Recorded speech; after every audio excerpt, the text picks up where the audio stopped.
For those of you that are struggling with difficult parents, this is the show for you.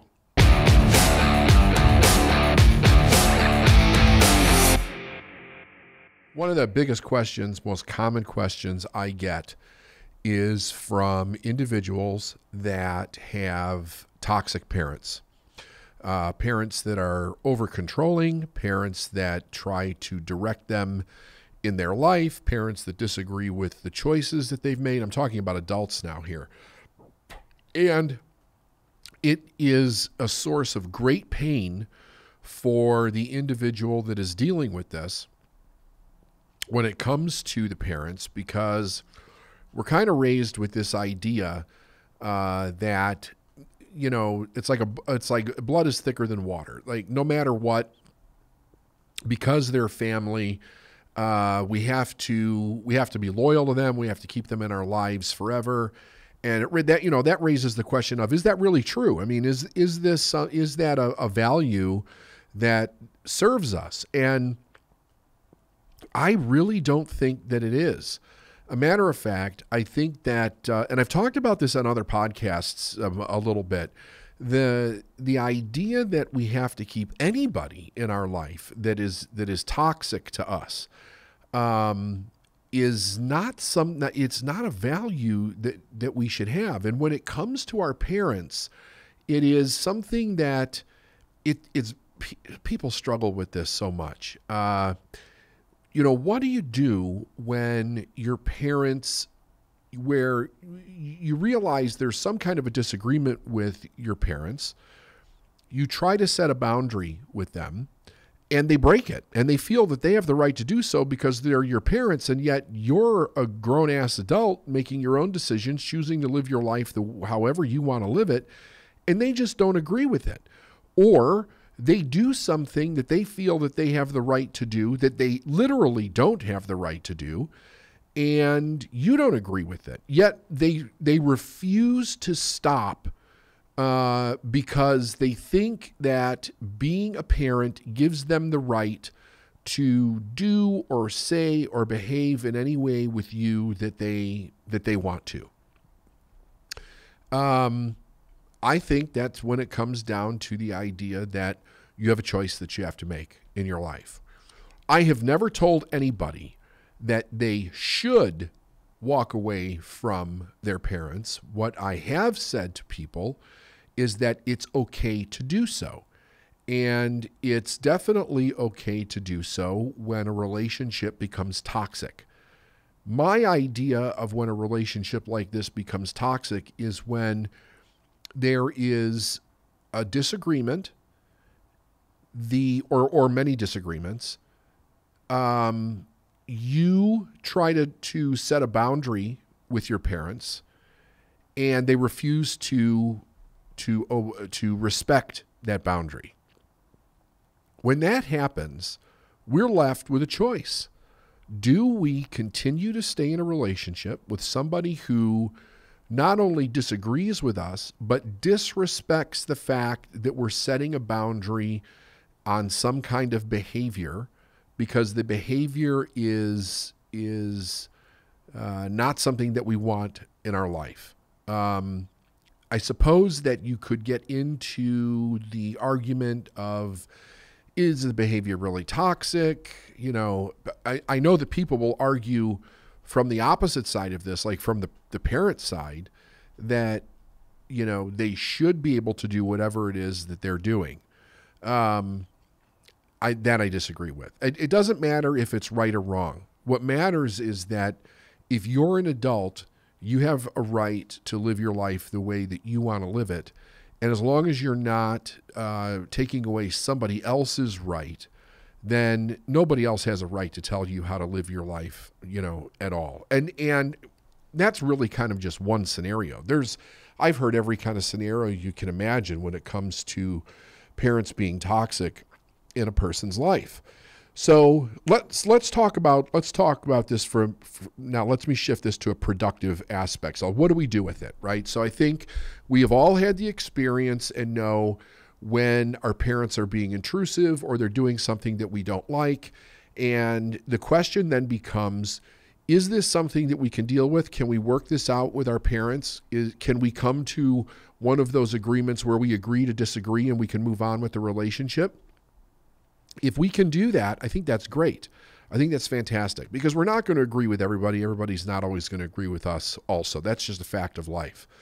And a relationship is a relationship, meaning that the fundamental idea of a healthy relationship is that we both show up and contribute in a way that it's beneficial to both sides, and that we work on keeping it beneficial to both sides. Even if there's disagreement, even if there's confrontation, like there can be healthy disagreement, there can be healthy confrontation in a relationship. And as long as we're keeping it healthy and working through these things, then there's absolutely nothing wrong with it. But when it steps over the line of healthy disagreement to being disrespectful, to being breaking boundaries, not respecting the boundaries that a person sets for their own life, to being completely intrusive, to being damaging in some way, and the request is made to stop, and that is not respected, then we have a choice. And the choice is, do we allow that in our life when it's affecting us in a very negative way just because they're our parents? I don't think so. So the idea is then what do we do with it? So how do we come to a place where we can accept the idea of breaking up with our parents? Let's go back to the beginning with this. First of all, the idea that that we have parents is, number one, two people needed to be there to bring us in the world to begin with. But in a healthy perspective, even throughout all of nature, the idea is that the child, or the baby then the child, is being raised in a way where the parental figures are raising them to be independent so that they can take care of themselves, that they can be productive on their own, that they can go out in the world and they know how to manage their own life. Maybe at some point they'll bring more life into the world, they'll have children, but they literally can manage their life and they can get through their lifetime without the need of their parents. That's the idea, okay? The fact that we choose to keep parents in our life for a long period of time, usually until they pass away, is totally fine. There's nothing wrong with that. But at some point, how do I want to put this? There's this idea of authority that comes into play here. Like, the authority that a parent has over a child is absolute when the child is a child. But slowly over time, the authority is supposed to be passed from the parent to the child so that at some point in time, the child can accept full authority over their own life, over their own thinking, over their own emotions, over their own decisions, over their own direction, over the way that they want to live it, and then they go out and actually do that. And at that point, what should be healthy for the parent is the parent can step back and say, look, my child needs to go out and live their own life. They're an adult. They're going to have problems. Hopefully I've taught them how to work through those problems. Hopefully I've taught them how to be resourceful. I've taught them how to be independent, and they're going to go out and do this on their own now. And they're going to go through their process of learning the cause and effect of their decisions, the cause and effect of their thinking, the consequences that they experience, the ability to, evaluate the problems and that they've had in their life and come to different decision-making abilities. The ability to ask for help other than from the parents, but through other figures that come into a person's life, so that they can advance, from one age to another, from one level of emotional maturity to another, from one level of their ability to have relations with other individuals to another. So it's a consistent progress all the way through our life until we die.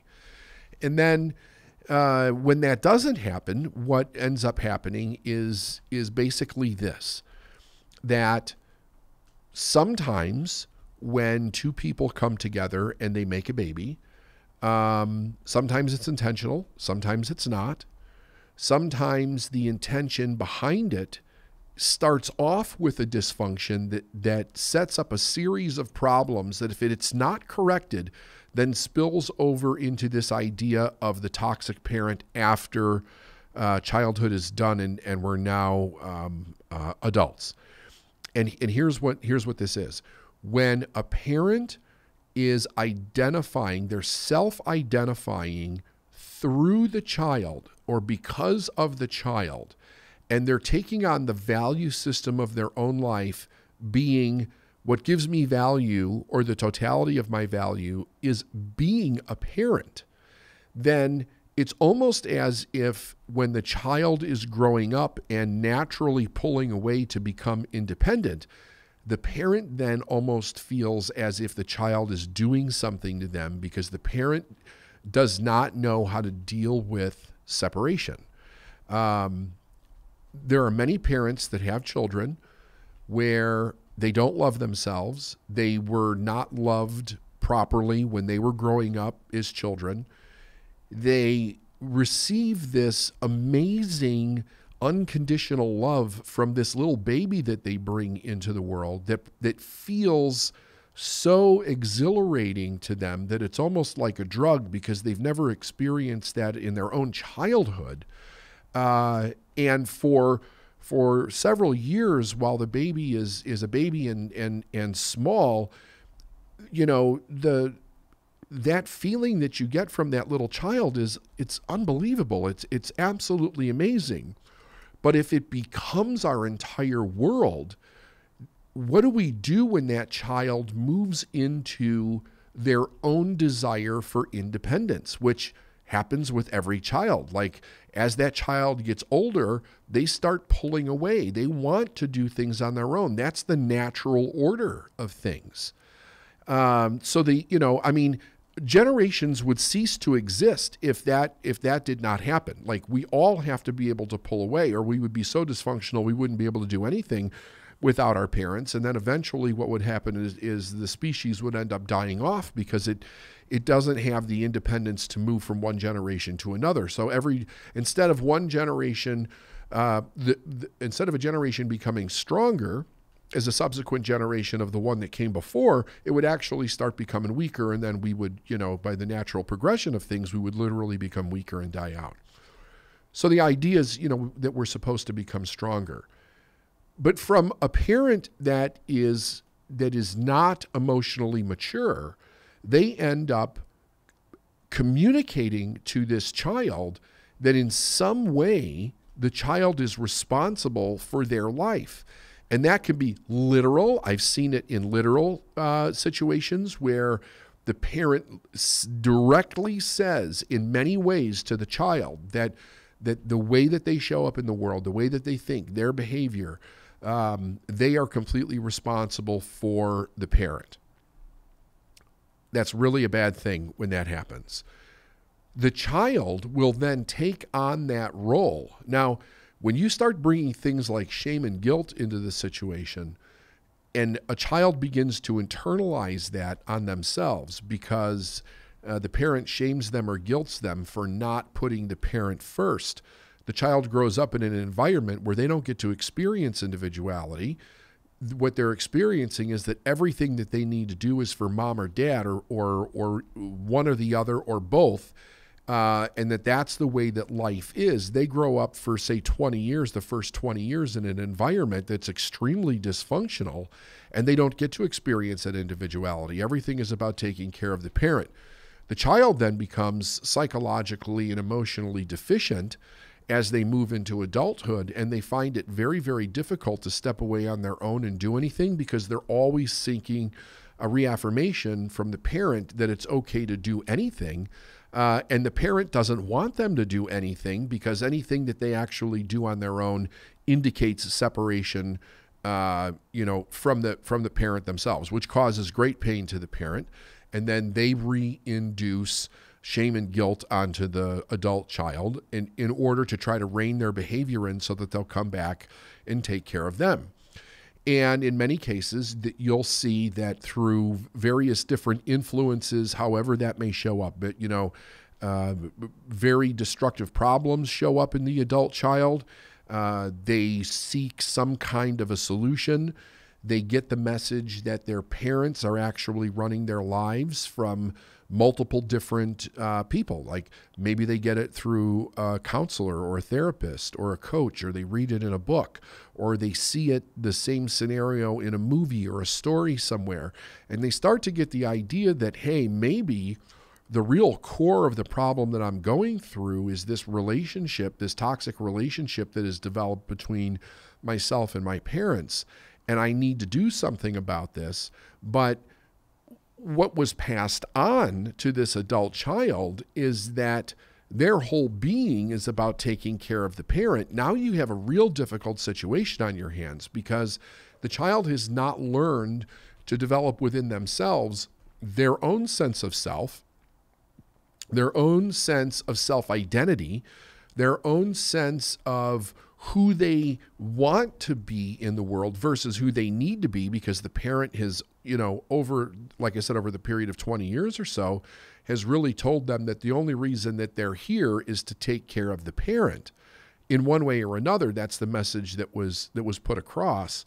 Or that anything that that child wants to do outside of the belief system or the core belief system of the parent is wrong. We also see this in spiritual and religious abuse a lot, especially when you get into any kind of religion that goes down a radical path, which most of them have some kind of radicalization somewhere, where they make anything outside of the religion the way the person wants to live their life, completely wrong.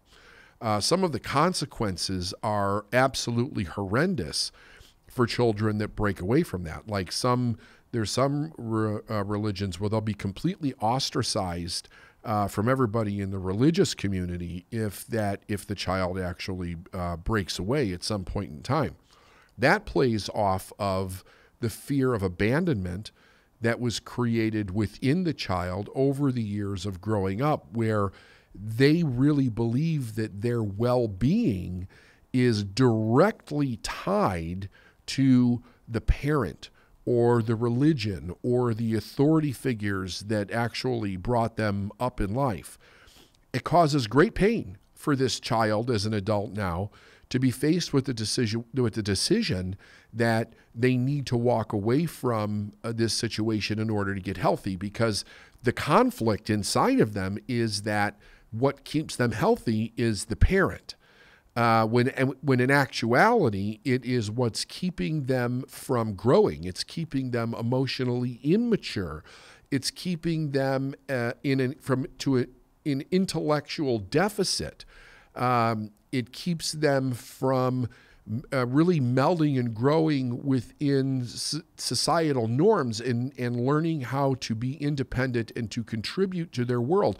And let's face it, a situation like this, it robs the adult child of the joy. It robs them of their happiness. It robs them of their individuality. It robs them of the desires that they have to live their life the way that they want to live it.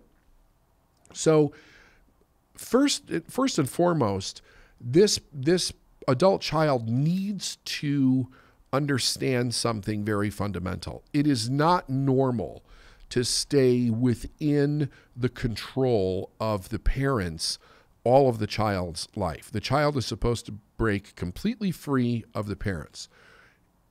If the child wants to stay in a relationship with their parents, if that relationship can be maintained in a healthy way, there's nothing wrong with it. In fact, it can be a great thing, a great experience for children and grandchildren and nephews and nieces and cousins. Like, all of that can be a really great thing. When it's not a great thing, it can be one of the most destructive things, because it keeps that child from growing. Now, if that adult child now goes out and has other children, they're going to do the same thing. They're going to seek validation as a parent from the own parent and from the child. So they'll think that they have to put their parents first, which will keep them from putting their children first, and they will then put the burden of the parental valuation on the child themselves, which completely keeps this cycle going from one generation to another. Understanding that that is dysfunctional and that's not the way that it's supposed to go is the first step for this person that is struggling with toxic parents. The second step is to understand that the parents are responsible for their own life, 100%. There is nothing that says you're only a good person if you take care of your parents for the rest of their life. It's a great thing if we can take care of our parents when they get older and maintain our own healthy life at the same time. Sometimes it becomes burdensome, and sometimes we choose to allow it to become burdensome because we want to do this for our parents. There's nothing wrong with that either. The question is, from a conscious perspective, how much care are you willing to put into that situation? It should never come from a place of, I have to because nobody else will. The question is, do you want to? Do you want to? But this is where we get into those ideas where if we start accepting lies as the truth, we put ourselves in really bad situations. I think that, most people would want to do something in a way to contribute to making life easier for their parents if they get old, if they get sick, if they start to lose sense of their faculties or whatever. If we can contribute to making their life easier, I think that's a fantastic thing.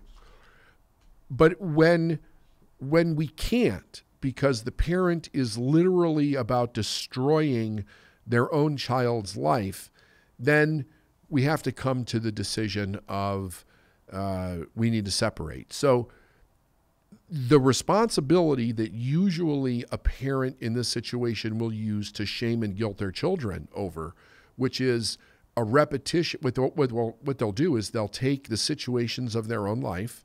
The parent will take situations of their own life that are not good. It could be health-wise, it could be monetarily, financially, it could be socially, it could be maybe one parent dies, the other parent's alone, this type of thing, or one parent leaves, the other parent's alone, one parent's sick, the other parent is burdened, whatever. Whenever a parent takes these life situations that are problems and then projects them onto the child and makes it the child's fault or the child's responsibility, the adult child has to know that it's not their responsibility. It is the parent's responsibility ultimately for taking care of their own life and finding solutions to the problems that they have in their life. That is the truth. So if the child is doing something out of guilt, that is not a good thing. The child should do it out of what they really want to do and not out of guilt. There's been many lives that have been destroyed by the idea that a parent guilts the child into whatever it is that they're manipulating the child around, but then the child gives up their own life. So understanding is the key. We understand that that's not the norm. We understand that our parents need to be responsible for their own lives. We understand that if we can contribute to that in a way to help the parent, that's great. If we can't, if the parent is making it impossible for us to do that, it's not our responsibility to follow through. Then we come down to the serious situation of, do we actually walk away from the relationship? And of course, that is an individual choice of what are you willing to tolerate in your life, and are you going to raise your life to a higher standard where you're not willing not only to tolerate that kind of manipulation from anybody in your life, but you're not going to make it okay to accept it from your parents just because they're blood relatives or just because they raised you. One of the ways that a parent will use this is that you owe me because I brought you into the world and I raised you. You don't owe your parents anything. You owe yourself to live your best life. You don't owe your parents. Any act of generosity that we do for our parents or anybody else should be an act of generosity from our heart, but not out of guilt or manipulation or shame. So then you come to the process of the adult child has to do this. They literally have to break the relationship with their parents. They have to draw a line in the sand and say, this is no longer okay. You need to take responsibility for your life. Your problems are not my problems, and I'm going to go live my life the way that I want to live it. You have to deal with your own situation in life, and you have to know that that's actually okay in doing that. But I see people struggle with this when they get to this part of it where they actually have to break up with the parental relationship in their life. So how can we make sense of this? One of the ways that we can make sense of this is to understand, number one, the authority complex that plays on most people's lives. And that is that we're raised from a very small child, and for a long period of time in our life, there is always somebody that has more authority over our life than we do. If we never get to the place where we accept full authority for our own life, then we will continue on as adults with somebody else being an authority over our life. And when we're going to break away from our parents, especially if the parent rejected us and we have a low self-esteem because we were in a dysfunctional relationship with our parents, we will also come from the place of like, well, shit, if my parents didn't think very well of me, then are they right? Am I really not a good person, or whatever it is that they're indicating that I am? And who else out there would ever believe in me even if my own parents don't believe in me? This is where a spiritual value system can really be of a great benefit to a human being. And if you don't like the word spiritual, you could use higher intelligence if you want. But the truth is, we came from the universe and we came through our parents. Some people will say we came from God and we came through our parents. However you were raised, whatever your value system around that is perfectly fine. You use whatever it is that you believe from a higher power or higher intelligence perspective. But understand that your individual purpose in life came from that intelligence or that higher power, and it's individual to each one of us. There has never been anybody in history who was like you before.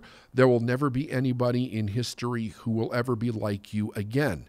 That makes you a special, unique individual that is here to do a very specific purpose. That purpose will resonate with you. It'll resonate in your heart. It'll give you fulfillment when you do it, and it will be a benefit to other people that get to experience that part of your purpose as you go through life. However, you can't do that and stay in a dysfunctional relationship with anybody, including your parents. So if you understand that the authority for the purpose of your life didn't come from your parents, it came through your parents, you can now use the perspective of, I'm being obedient to my higher self, or I'm being obedient to God, or I'm being obedient to the universe, or universal intelligence, whatever works for you. And that's who we need to be obedient to, because the truth is, when it comes right down to it, it's our own higher self. It's our own inner guidance that we need to be obedient to. That is what leads us through our life to step into our purpose and fulfill our dreams and really live the life that we came here to live. So you're not doing anything to your parents when you break this relationship. You're actually doing something for them. You're setting them free also, and you're basically giving them the power of their choice back to them. Even though they gave it to you, you're giving it back to them, and it's up to them what they do with it. It's not your fault if they don't do anything with it. If they're miserable with it in their life, if they choose to go broke or stay in an addiction or stay in a bad relationship or whatever they choose to do with their life, it's their choice. And until somebody is given the full consequence of their choice, do they ever determine if they're going to change it or not? If we always keep anybody from experiencing the consequence of their choice, then they don't ever experience the negative consequences from bad choices. They never get to fully develop emotionally, so they'll make good choices. So the idea is that you understand that there is a higher purpose for you here other than just taking care of your parents, especially if they're dysfunctional or toxic, and that you step out and you really live life the way that you were put here to do. It is a difficult thing to sever that relationship for most people, but it is also the healthy thing to do. And in either case, whether you have toxic parents or you have healthy parents, the idea is that you follow your own higher internal guidance that is telling you which way to go in life. That will bring you love and peace and happiness and success all of your days that you're here. Make it a great day. I hope you enjoyed today's topic. Leave me a comment. Let me know what you think. Subscribe to the channel. We'll see you soon.